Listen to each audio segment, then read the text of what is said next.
फेसबुकवर टाका, इंस्टाग्रामवर टाका, बरेच टाका. इतकं हॉस्पिटल खराब आहे. मी एकूण एक गोष्ट सांगायला तयार आहे.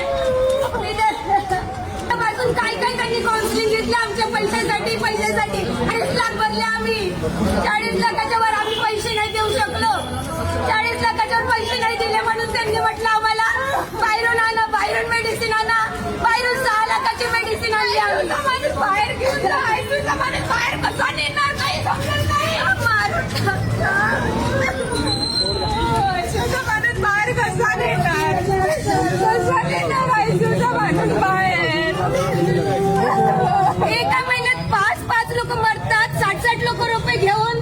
तुम्ही पेशंटला वाचवू शकत नाही. कसला दवाखाना आहे तुमचा? तुम्ही रियालिटी का नाही सांगत लोकांना? आज 41 वर्षाचा माझा भाऊ मेलाय. घ्यायचंच कशाला, घ्यायचंच नाही. माझ्या बहिणीने लिव्हर दिलं, बोलले लिव्हर दिल्यावर तो जिवंत होणार.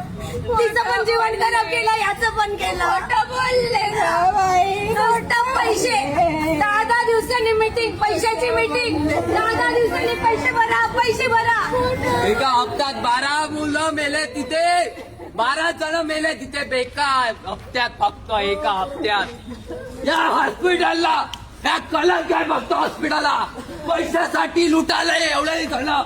समजलं का तुम्हाला? त्यांना तुमचा पेशंट आहे ना, एवढाही माणसाने खाऊन घे. फक्त पैसा लुटासाठी पैसा घ्या, पेशंट घ्या, बाकी काय नाही ते. ऐसी ही और खबरों के लिए फॉलो करें हम नागपुरकर पेज को।